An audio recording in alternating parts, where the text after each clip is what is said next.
Hello, everyone. Welcome to the future of e-commerce, the new customer journey. We have two very special guests who we'll introduce in a moment. I'm David Berkowitz from Mailchimp's Thought Leadership team, and I'm at least as excited as you are to get some actionable tips and memorable insights. It can be frustrating to no end when it feels like everything you know about marketing has been upended. Remember the days of that straightforward linear funnel? Yeah, I'm nostalgic for that too. But as we'll see today, we don't have to curl up in a ball and hope that things will get back to some kind of normal. Our speakers have been building best-in-class products and services used by millions of marketers all over the world, and they have original research and data to help us make even more informed decisions. Better still, we have time for you to ask questions live, so as soon as you have them, you can enter them into the Q&A here. It is my great pleasure today to welcome Neil Patel, recognized as one of the world's top marketers and entrepreneurs, and Jack Tam, who leads Intuit Mailchimp's product and engineering teams and has been building breakthrough products at Intuit for more than 2 decades. Neil, let's start with you. Thanks for having me. So my name is Neil Patel. I'm the co-founder of NP Digital. I've been doing marketing for 25-ish years now, 26 years now. So I've been doing it for a while. I've been using email for a long time. Have worked with a lot of D2C brands as well as large just e-com companies in general. So I see a lot of data, what's working and what's not, and I can't wait to bring that to you guys today. And as I mentioned, my ad agency is NP Digital, which is where we work with a lot of the e-com brands out there. Now, I want to have you guys keep one thing in mind. So when I end up breaking down some of the stats and data of what's working or what's not working, it's coming from a place of actually implementing it, right? So these are the things that are working today in today's environment. So if you just take 1, 2, or 3 of the things that we present today and use them, you'll be in a much better place. Awesome. Well, thank you, Neil. I'm so excited to be on here with Neil here to talk about just the Mailchimp, working with Neil, and just what can we do to help everyone succeed here. So I lead product and engineering at Intuit Mailchimp. I've been in this role for about 3.5 years. So I've been able to work closely with marketers, businesses, digital commerce businesses around the world for the last 3.5 years.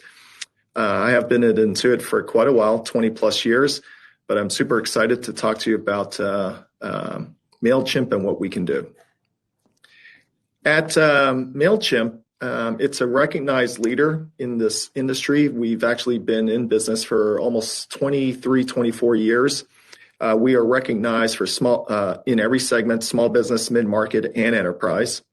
And we are a top-rated email, SMS, and automation platform, specifically the critical things that you need to be successful as an e-commerce brand.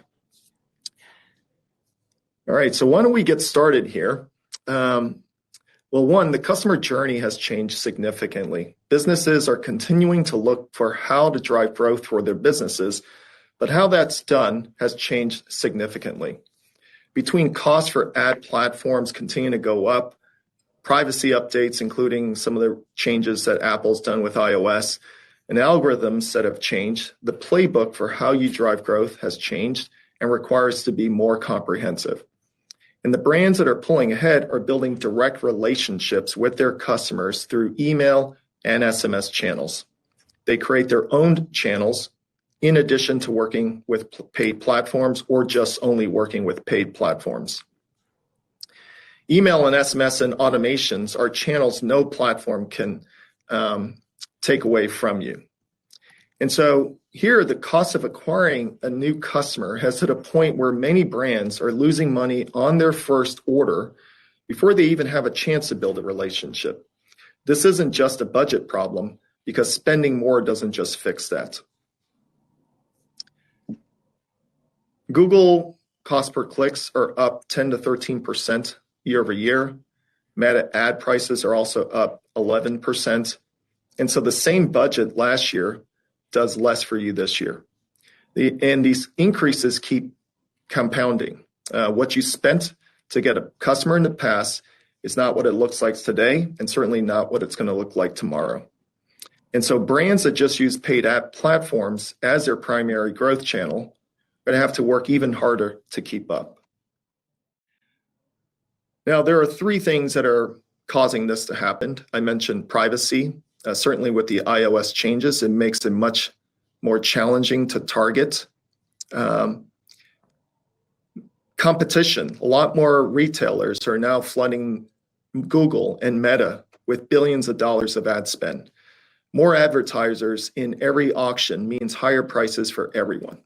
And I don't see that changing anytime soon.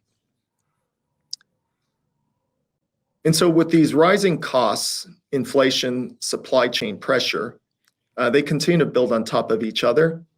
And it puts many brands in a very difficult position to really drive the growth and the margin that they need. And a lot of businesses could be one cost increase away from losing money on their first order.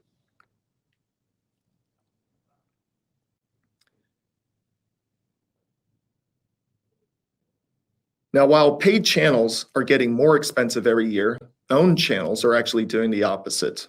The longer you invest in email and SMS, the more valuable they become. These are channels that you own. 61% of revenue leaders say email has a significant impact on growth, and the value of it compounds.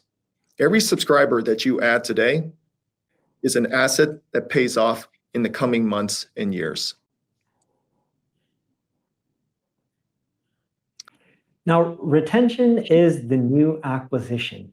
If you can keep your customers longer and get them to spend more money, you will do much better as a commerce brand. I want you guys to think for a moment about Amazon. A lot of you guys shop on Amazon. Chances are almost all of you have shopped on Amazon at one point or another. Amazon spends quite a bit of money to generate one customer or to acquire a customer. But the reason Amazon does so well is because they retain customers, and the same customer keeps coming back and back and back again to spend more money. This is how they're able to scale their business and grow at a very profitable rate, even though, as Jack pointed out, both Meta and Google ads continue to rise in cost each and every single year, and it compounds. 10% increase this year, another 10% increase the next year, and another 10% increase the year after isn't a 30% cost increase. It's actually more, because if you're spending $100, 10% would be $110. The next year, it would be 10% on $110, not 10% more off the original amount. This is why retention is so important. The whole key here is to get people to repeat purchase. In other words, the more often you can get someone to purchase, the more revenue you make. If you get the same person to purchase again, it's not like you had to acquire them all over again. But the key is to not only get them to purchase again, but it's to get them to purchase at a faster clip. And as you can see in this chart, the more emails you send, assuming you can actually even send emails versus not sending them, and you can see here the baseline is no emails used versus emails used, you can see the repurchase rate increases. And the average days to repurchase also is better. It goes from 77 days of a person repurchasing when you're not using email to 69 days. That's roughly 10% faster. Every little bit adds up. And what you'll find is the retention varies a lot per industry. So in certain industries, it's going to be much better than others. Look, you can only do so much about your industry. Whatever your industry average numbers are, that's roughly the bounds you're going to be in, but you want to be in the upper bounds of the retention rates for your industry. You don't want to be on the bottom end. And when you structure your campaigns correctly, you can be on the upper ends and do much better, which then increases the lifetime value of your customers and makes your overall marketing much more profitable.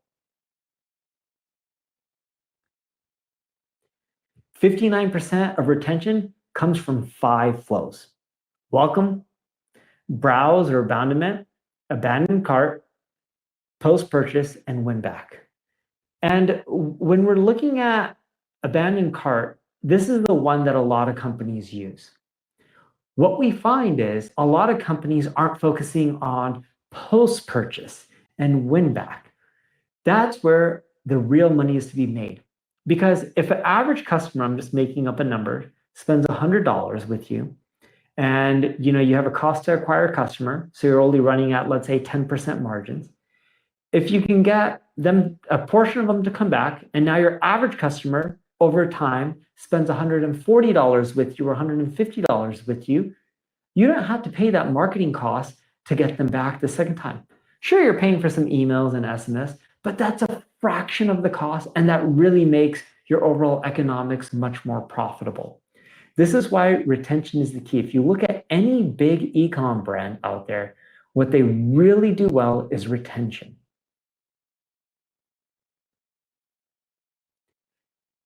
And when you think about retention, a lot of people, again, focus on cart abandonment. And there's things that cause someone to abandon cart, such as delivery fee is too expensive, right? The shipping. They find out that something's more expensive than they originally thought, or they find something cheaper somewhere else. But there's a wide variety of reasons that people have for not going with your e-com company. And what your customers are telling you on why they decide to leave, you can survey them, you can go ask them questions, and you can find out on why they're not continuing with you. And you can even do quite a bit of this through email. You want to actually take those things and change your flows, your actual copy, your messaging, your products, your images, your videos. Maybe it's trust signals. Maybe it's clarity on pricing. Maybe you're like, Neil, Jack, we don't have a choice but to charge for shipping. Well, you could run an A/B test on increasing the price of your product and making shipping for free. And what we found is sometimes that test actually creates more conversions, even though it's the same price together. But because people see free shipping, it causes conversions in some cases to actually go up. So these are things that you want to test out. In essence, when people give you feedback, test. And the idea that I gave you right there with including shipping costs in the product cost, and that way you can make it free, or tell them they have to buy X amount of dollars worth, so then shipping becomes free. These are all things worth testing and to get around objections that people may have. The Welcome series is also the highest leverage automation that you can do. And it comes down to timing. Your customer is never more engaged than. Framing. The first email you send tells them what to expect. And leverage. One automation running forever generates returns. Now, here's the key in the last part when it comes to leverage. It's running forever. And we constantly see in e-com companies, they'll have a sequence, but they're not fully doing automation and continually running the sequences and continually integrating new emails. So in that way, you can make money from the same people over and over again. Again, this is the simple, it's not a secret, but this is a simple strategy that companies like Amazon have been using for a very long time. And the automation gap is costing you revenue. Only 21% of brands report fully automated emails and SMS programs. And what we see is a lot of people will say they automate their communication, but then they'll just pick email and they'll not leverage SMS. If you get an email from someone, there's a good chance you don't open it up. If you get an SMS, it's delivered. It's not in the other inbox. It's in your messages. Someone usually sees it. The chance of them opening it, it's up to them or not, but they see it. In an email, yes, people get a lot of emails, but what we find is they have a lot lower open rates on emails than SMS. This doesn't mean SMS is better than email or email is better than SMS. The key is to do both. And you may be thinking, Neil, if I send both, I'm overwhelming them. No, you're not overwhelming people, because in most cases, people will not open up both. If you send out emails in mass quantity as your business grows, it's very rare that your total open rate average from all of your emails is greater than 50%. That would be extremely high open rate for all of your emails, right? Unless they're only transactional emails. But typically for all your emails, because you're going to be sending marketing messages as well, you shouldn't see a 50% open rate. So if you send them 2 messages, you have a good chance that they're going to see at least one of them. And loyalty isn't emotional, it's habitual. And loyalty is the key to keep getting these people to come back. So loyalty is things like offering easy returns, fast shipping. Amazon years ago bought a company called Zappos. And Zappos a lot of times would email you saying, hey, instead of ground shipping, we actually upgraded your shipping to 3-day air or 2-day air, so you're actually going to get it sooner. That's an example of giving someone an extra perk and having them feel great and building the extra loyalty because you know that they're there for you. Now, loyalty doesn't have to cost you money. It could be simple things like sending them a video showing them how to use your product that they just purchased and welcoming them, or putting a handwritten note in every package that you ship out. And there's companies that can help you automate that as well and make it look handwritten instead of typed up by a computer. Another thing that's really important that determines how much a customer is worth is how you acquire them. I'm not talking about how much you spend on advertising, but a lot of people leverage emails to just offer discounts on single items to get people to purchase from them.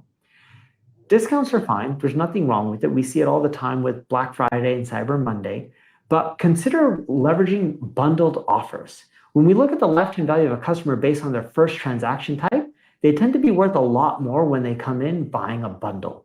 So don't just think about discounts as I got to cut the price of my product and sell to them for less. Also look at it as, hey, I can sell them more together at a discounted price. It improves my margins. It gives them a deal, and it can create a win-win scenario. All right. Well, I love what Neil was saying there. Email and SMS are stronger together. They're not competing with each other. Email helps build the relationship over time, while SMS closes the moments when the urgency matters. SMS is much more transactional, and so there are ways to use both to enhance each other's effectiveness. Email's the default. That's what a lot of businesses do. That's what they start with. But the data also shows that SMS sits near the top for conversion across every digital marketing channel. And you can use SMS in a very effective way.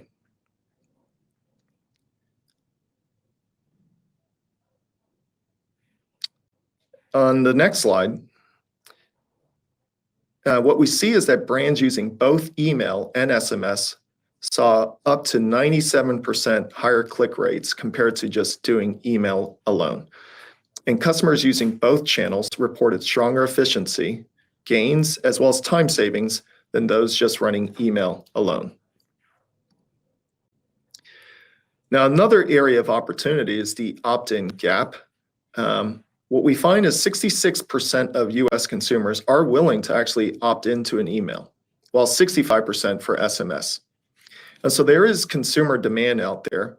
The gap is how do brands really leverage these channels in how they're asking for this opt-in, when are they asking for it, and what are they offering in return to make it worthwhile for a consumer to opt in. And so timing the opt-in is critically important. Consumers opt in after they browse or during a checkout. During those high intent moments when there's a value exchange that makes it worthwhile for them to provide this extra information. But most brands are actually showing static pop-ups on page loads with generic forms. And that's misaligned with what customers are actually interested in and when they're ready to say yes. We find that 53% of customers still rely on basic contact forms, and that's leaving a lot of possible subscribers on the table. And so what can a great opt-in execution look like? 1, it needs to reduce the friction. 2, create clarity on the value. And 3, time it at the right time. And so it's important to weave trust into this process by being upfront with confirmation steps, preferences, plain language disclosure, how you're using this information to benefit them. And customers will feel much more confident in providing this opt-in consent. Over messaging after an opt-in can also erode trust a lot faster than anything else. And so managing that timing is critically important. And then finally, treat pop-ups as added value, not just a disruption to collect a couple of field information. Forms perform best when they appear at the right moments, collecting minimal information and telling the customer exactly what they're signing up for. And so that's one thing at Mailchimp that we've invested very significantly over the last couple of years, is to make pop-ups that much more valuable. Today, we have over 80 plus customizable pop-up form templates that are built to capture the right contact data from the first interaction. And this is about starting to build something that you own, and so your asset, your contacts, compounds over time. Let's talk briefly about email and SMS. Neil touched on this briefly. How can they complement each other so that you drive engagement and growth? And this is one example of how you can use both. A channel coordination between email and SMS, where email can be something you use to tell the full story of what you're offering. SMS could be something you leverage to follow up with a short reminder, and then come back with an email to build trust with proof. And then finally, SMS to close with urgency. And with Mailchimp today, both of these channels are available for you to exactly do this. Once you set that up, how do you create these automations, a lot of the automations that Neil was just talking about, so that they're constantly working for you to generate revenue around the clock? Now, these are 8 automations that cover every stage from acquisition through re-engagement. We talked about having a compounding asset. This is your contact list. This is something you can grow, you can nurture, you continue to add to it, and it's something you own as a channel. We see email sits at one of the lowest cost points with the fastest payback of any marketing tactic. And that's what this data chart here shows across 41 businesses over 2 years. And so 80% of your content effort really should focus on building this long-term strategy and relationship to provide the best ROI. And email is a great example of how you could do that. Here are 2 brands that we've worked with Mailchimp. On the left there, we've got Eggland's Best that used Mailchimp's automations, their segmentation and landing pages. And what they saw was a 31% better click performance, 6 times higher click rate, and 3 times higher open rate. On the right, another example of a business, Willful, used Mailchimp to boost conversion rates by 18 times, with 40% of the revenue now driven by automations and a 1.7 times lift in open rates. And so what's highlighted here is consistent with what we've been talking about, building the right contacts, targeting appropriately, and then incorporating automations to make that happen. Now let's dive into AI as the equalizer. We all know about AI, everyone's talking about it, but how can you actually use it to help you out? And when I say AI, I'm not talking about just going to ChatGPT and typing some things in or asking it to help you create copy. Those ways of using ChatGPT, yeah, sure, you can use them. It's not necessarily integrated in how you're running your marketing, and they're not as effective. There's a better way to do things. When we look at AI adoption, it's actually very high. Everyone's saying that they use AI. I just got back from Medellin, Colombia. I gave a speech there. I asked everyone who's using AI. Pretty much the whole room raises their hand. And then, when I go to conferences in the US or Asia, it doesn't matter where I'm going, pretty much everyone raises their hand. But when I start diving in a little deeper, and I ask specific questions like, who's using AI to personalize their content or their emails or their delivery or to segment or to continually upsell or downsell? Very few people raise their hand. And we're seeing a pattern happening right now in marketing. Everyone says they're using AI, but when you dive in deep and you ask those people, how many of you are seeing revenue growth because of AI? Very few people raise their hands because they're using AI in a very basic way instead of a way that's benefiting both A, the business, and B, the customer. I want you to think about marketing and marketing messaging as not as, oh, I'm bombarding people with too many messages. That's a very wrong way to think about things. If you're sending really good, high quality messages that help people, whether it's saving money or helps them solve their problem or helps them do something better. Like someone has yellow teeth and they want teeth whitening, and you have, a document showing them or video how, and you sell great products at a great price. You should be looking at marketing as something that helps them out, assuming you're selling a good product and you're genuinely providing value. So when you think about AI, I don't want you to think about it from a low capability standpoint. Everyone talks about how AI has so much power and capabilities and it can do so many things, but yet we find the majority of marketers just go and use things like ChatGPT or Gemini, type in a few things or create some content or some images, and they're saying they use AI. But yet you're paying for tools that have great capabilities when it comes to AI. You're just not using the features. And I saw this firsthand when I was in APAC in Australia at the Mailchimp event, and most people weren't using SMS. It's not that they don't have access to the technology. It's there. They're already customers. It's just, you're just not using the features. And there's a lot of AI features that can help you get better results. You just got to use them. And I'll show you a little bit about them in a bit. So when you think about where AI actually moves the needle, content creation, you guys all know about. But I want you to think about content creation as a way to personalize. You can use content creation to start personalizing the emails to groups, to individuals, and this drastically increases the conversion rate from what we've seen. You can also use AI for send time optimization.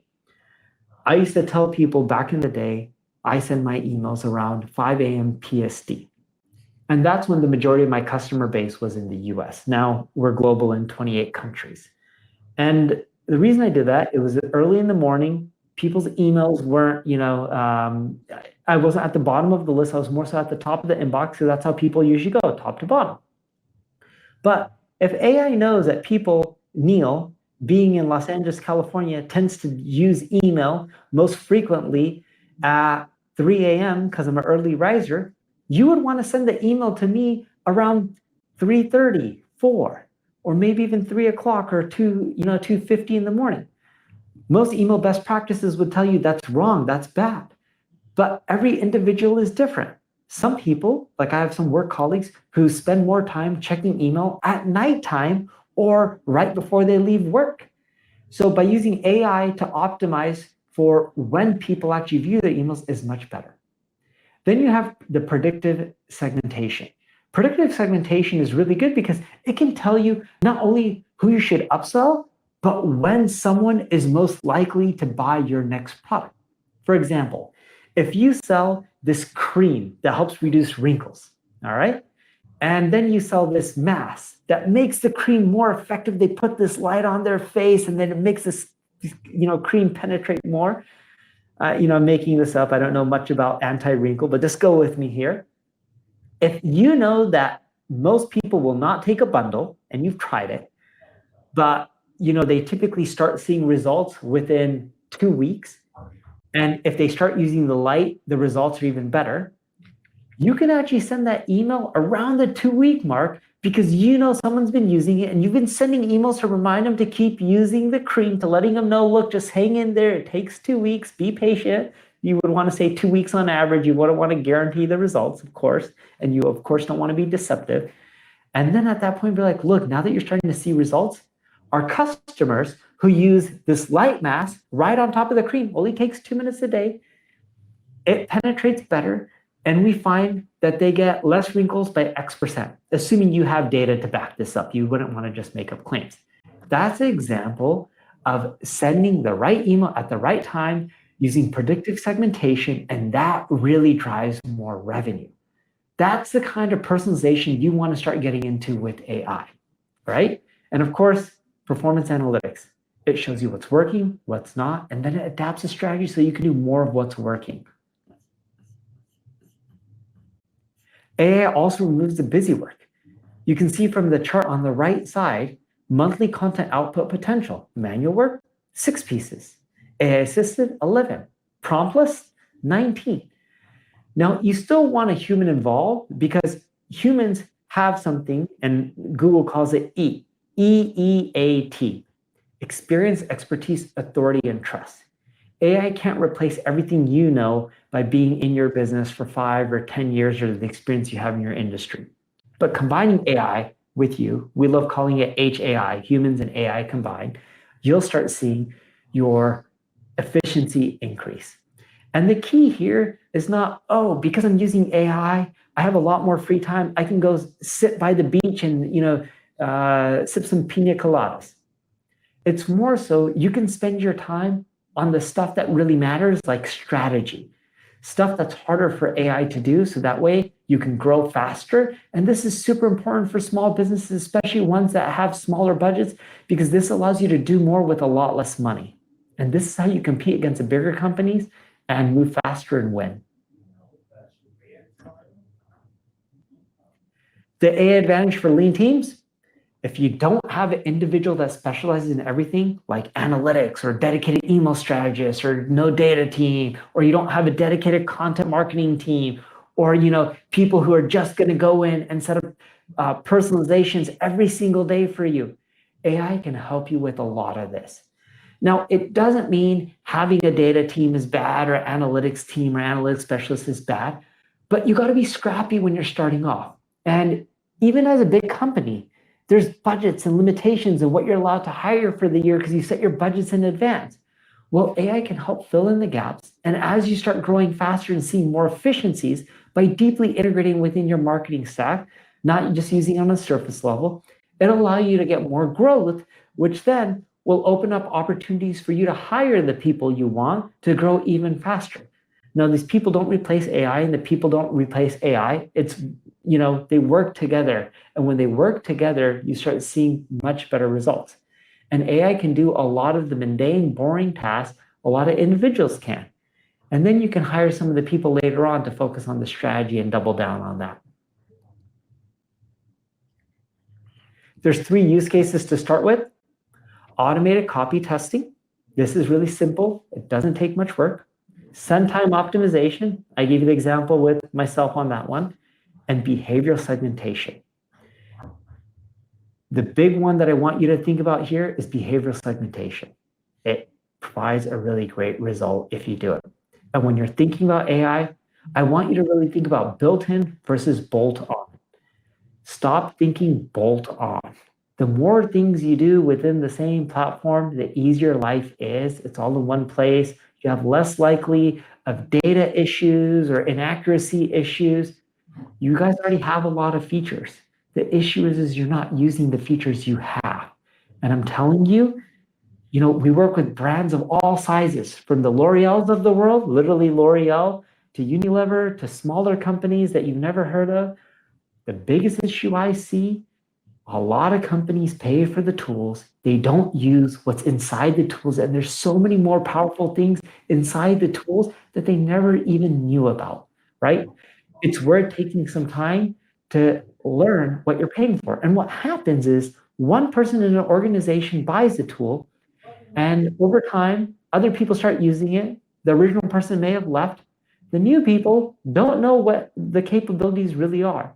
It's worth taking 5 to 10 minutes, watching a few videos and just learning the capabilities. You'll be shocked on what you'll learn, and then you can go and deep dive into the areas you want. Automation and AI compounded with each other is where you're going to get the results, right? It's not about trying to do everything manual. If you try to do everything manual, you're going to lose against the competition. It's leveraging automation combined with AI. That's the real trick. Yeah, I loved everything Neil was talking about. AI is such a powerful capability. And it's important for both large enterprises as well as small businesses. And we see that can be a huge opportunity to do everything that Neil said. So what do we do with all of this? Like, what do we do in the next week? What is the playbook? And so everything we've covered today, it's going to really come down to 5 things that you can do in the next 30 days. And you don't need a big budget or a big team to do this. Step 1, there's some critical workflows that Neil had covered. Audit those flows. Do you have those flows? Do you have the right content? Do you have the welcome series? the win backs? How do you retain the customers that you already have as much as possible? And for each of these, make sure that it's triggering correctly. What you set up maybe 3 months ago, is it still working properly? When was the last time it was updated? We talked about the opt-in process. That's another important element to look at. 40% of marketers today cite friction with the sign-up process as their top challenge to convert visitors. Only 8% of businesses actually report opt-in conversion rates that are above 20%. And so this is a huge potential to remove that friction as much as possible. 3, we mentioned how email and SMS can play together. If you don't have SMS already, that's a channel that you can invest in. SMS sits near at the top for conversion across every single digital marketing channel. And so SMS and email can work together. And then pick 2 flows that can really make sense to do with SMS. Cart recovery, post-purchase, critical workflows that are high-value moments that you can leverage. And one really quick thing, Jack, sorry to interrupt. If you go back to the last slide, David, a lot of you are doing one or the other. Just look at those orange bars. Imagine doing both versus just one. Yeah, that's a great point. Exactly. And then automate your critical workflows. Let the system do the work for you. In this case, it could be AI. It could be what's already in the products today. 56% of marketers actually have their welcome series automated, while only 23% have set up abandoned cart reminders. And so how do you create this automation so that it's constantly working for you around the clock? Neil spent quite a bit of time talking about AI. How do you leverage AI to get the right segments to target after? Using AI to generate variants. One great usage of AI is to test multiple variants and running experiments to see which one works well, whether it's with your subject line, your body, your images. Turn on send time optimization. And these are table stakes that most brands still haven't actually leveraged yet. It's important that just sending more is not necessarily the goal here. What's important is more volume without more value is not going to drive the engagement. So you want to combine the value of the message at the right channel and then driving with the right level of frequency. And the data shows that open rates decline if you just increase volume. And so combining that quality with cadence is going to be critical to drive the scale that you need. And then looking at the metrics that actually matter. We find a lot of customers just look at, is my list size growing? Have they opened the email? Have they looked at the SMS? Those are critical metrics. But it's also important to look at metrics that can help you drive and predict revenue growth. Are these the most engaged customers? Are these the customers that are shopping the most? What is the quality of the list? What's the quality of the list growth? What is the returning customer rate? Flow conversion rates. 49% of brands are still just measuring list success by just total subscriber growth. And so it's important to look at these metrics to drive over time long-term value and how you're acquiring these customers. And so what can you do over the next 1, 2, 3 months? In the next 30 days, fix some of these foundational things like automating your workflows, improving your opt-in, looking at the right metrics. In the second month, if you don't already have SMS, look at adding SMS. And again, that's something that you have available in the Mailchimp product today. Look at how you can optimize that timing, how you can leverage both channels to drive the right behavior from your customers. And then over 90 days, how do you leverage AI personalization? How do you leverage retention tracking? And really focusing on these outcome-based metrics in addition to driving list size growth. Now let's go over the new customer journey, because the businesses that adapt now won't need to catch up later. And the ones that don't adapt now, you have to remember, people are using AI, so they're moving at a much faster pace and their results are compounding. So it's going to be harder to catch up. Everything we just covered in 60 seconds, right, is paid acquisition costs are rising. You're seeing this. It's not going backwards. And the reason it's not going backwards isn't because Google and Facebook just want to make more money from you. Of course, which business doesn't want to grow? But it's actually because there's a lot of businesses that are becoming more efficient with their marketing. So if you are running Facebook and Google ads, you're like, man, this isn't profitable. I'm losing a lot of money. Well, it's probably because you're not retaining well. You're not leveraging things like email and SMS and automation and AI well. And if you started doing some of those things, you'll find not only can you make your marketing more profitable, but you can scale it up and spend more money, which allows you to grow faster as well. We're seeing retention is the highest ROI investment in e-commerce. But what's funny is it's one of the areas in marketing that e-commerce brands spend the least amount of time. Every time I talk to e-commerce brands, they're always telling me, we need more traffic, we need more people, we need more social engagement. I very rarely ever hear them talking about, hey, we need to get people coming back and buying more. We need to improve our retention. Yes, it's on the minds of e-com sites, but it's secondary thoughts instead of being primary thoughts. And email and SMS are stronger together than either one alone. You saw the chart that broke down the conversion rate by channel. AI traffic was the highest, like ChatGPT traffic or Gemini. Number 2 was SMS, and number 3, which was very close, was email. If you just leverage one of them, think about how much opportunity you're missing. The people are there. They have emails and phones. Leverage both of them, right? And the brands that are winning in e-commerce aren't spending more, they're building more. Own channels, the right flows, AI inside, that's the new customer journey. When you start combining all of them, you'll start seeing better results. Now, if you want to work together with my ad agency, NP Digital, to help build your flows that compound over time, you can take your phone, scan that QR code. It'll take you to npdigital.com where you can fill out your information. And we have people all over the world in all languages, and we work with businesses from startups all the way to large global 1,000 companies. And then with Mailchimp, we've got a number of exciting features, email and SMS are channels that exist today.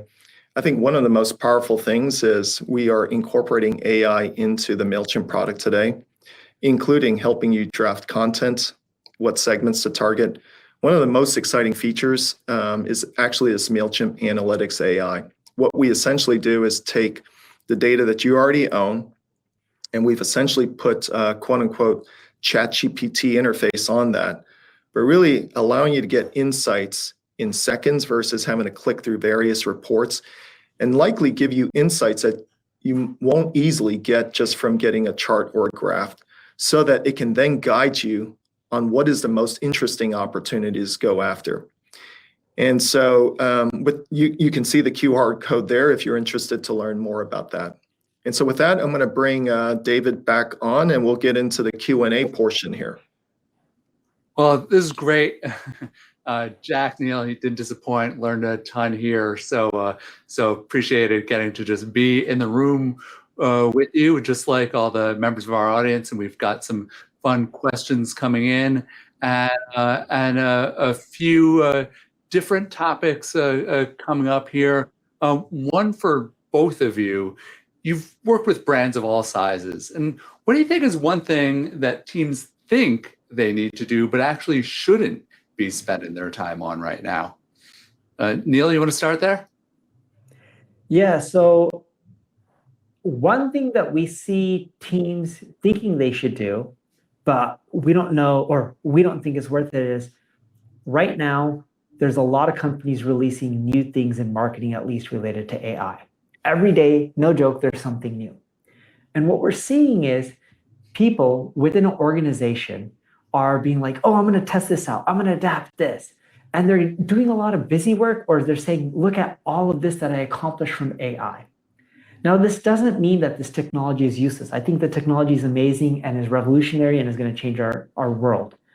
But what we're finding is instead of just thinking that, hey, we have all these team members, they need to go and use AI, I would actually tell them to stop. I would actually tell them to reframe how they're thinking about it. What are the main key performance indicators of this business? Let's say for e-commerce business, it could be things like lifetime value, repeat purchase rates, things that really move the needle and make the business more money and more revenue, things that you can impact. Then start thinking about what tools and technology you already pay for that have AI enabled that can help you solve those problems. And then start there and start working and using AI, not necessarily to do the cool and sexy stuff like, oh, look at this cool video we created, but instead, oh, look at this email sequence we created. And people may consider that boring, but hey, boring there just moved the revenue and grew the retention and the lifetime value of a customer, which is the most important thing, because that money allows you to actually do a lot more. That's where you should spend your time. The money in AI is not in the cool and sexy stuff. It's in the boring and ugly stuff. And to me, the boring and ugly stuff is sexy because that's what actually moves the needle. Yeah, agree with all that. AI ultimately is here to serve a purpose, and it's important for the user to leverage it in it to drive the outcomes. I think something I see a lot too is there's always another tool that you can add to your inventory of things. And I think a lot of times there's already a lot of the tools and the data that you have in your existing systems today, and really getting as much as you can out of what you already have. I would say that's something else I think can drive a lot of value for businesses today. That's great. Well, Jack, I want to take one of the questions for you here. And you've both talked a lot about practical applications of AI. Jack, you've been building Intuit's products, mentioned for more than 2 decades. Incredible. So, what's your focus now on the Mailchimp side with how you're adding AI to the roadmap? Yeah, I would say, and in some ways, I think Neil probably looked at some of the roadmap plans we've got, because at the highest level, the way I look at AI is you can look at it as a exciting toy to play with, but what we look at are 2 macro outcomes. One, to drive productivity. That's probably the clearest thing that we can do today. What takes 5 steps to do, now you could do it with 1 prompt. I mentioned something with analytics AI. It's giving us the ability to create new ways to analyze the data without having to generate 50 different types of pie charts and graphs and so forth. And so we can help businesses get to that productivity that much more faster. We can help you generate 5 different versions of an email that much more quickly. We can ideate with you. So that's one form. I think the second thing, which is the more powerful one, is how do we leverage the data, the corpus of data that Mailchimp has from the years of experience, the amount of email, the content, the integrations that we've done with multiple types of products like Shopify that a lot of e-com businesses use. How do we leverage all of that data, not just one business's data, to give them insight about that business, but with the proper governance, consent, and compliance with anonymized data? How do we drive the right business outcomes for each e-com business? For example, a lot of those experiences that Neil was just talking about, predictive segments that you should go after. Who are those? A lot of that today will likely require you to do some of that analysis, and maybe you can do it with AI on your data. But the power really is to bring the collective data together to give you new insights that you can't get by yourself. Improving send time optimization, the example of the next product to purchase together. And so those are the things that we're really excited about, of how we can use AI to really drive business outcomes in the hands of everyday businesses, just as if Amazon can do it with their product. This is great. Well, so, and then there's one more question coming in that's looking beyond SMS at that broader world of mobile messaging. And so, we're also talking about an application like WhatsApp that is in the billion user club, other technologies like RCS. So how do you see these channels fitting into that broader messaging and communications ecosystem? Neil, you want to start? Yeah, people are using WhatsApp. They're starting to use, all these new different tools for messaging. If you're not leveraging them, you're missing out on a big audience. I know in the United States, we're like iMessage, but there's a lot more people using WhatsApp than you would think, and you're missing a huge revenue, chunk out there if you're not trying to get in WhatsApp as well. And if you look at the GDP, the US does have the highest GDP, but if you combine the GDP of the rest of the world, it's much, much larger in magnitudes than the United States. And the majority of the population does not live in the United States. I love this country. I'm not trying to talk anything bad about the United States. I'm a diehard fanboy of America, and I do think this is a land of opportunity. But that doesn't mean you should neglect the channels that people use in other countries. Because if you do, you're just going to miss out on a lot of revenue. And instead of thinking about it from the framework of, I'm not sure if I should use WhatsApp or this or that, think about your customers are probably on these channels. Might as well communicate with them on these channels because it'll probably provide extra revenue that you didn't have today. Yeah. And then from a Mailchimp today, we view WhatsApp and RCS as critical channels to add to our platform product. We don't have that, but it's in the coming months. We're going to incorporate that. And really, again, it's taking that comprehensive multi-channel, omni-channel strategy and optimizing at the right time so that you can engage with those customers around the world. Well, this is great. I mean, we've covered a lot of ground. We've covered ground globally and domestically, and from fundamentals of email and mobile messaging and to the future of AI. Neil, Jack, I can't thank you enough for spending a chunk of your time with us today. Again, I learned a lot and excited to hear what folks who've been tuning in have been learning too. So appreciate everyone who's spent some time with us today. You're just working so hard to make your own marketing smarter and better, more relevant for your customers, and we're all fighting that same good fight. So I hope to see you again soon. Thanks, everyone.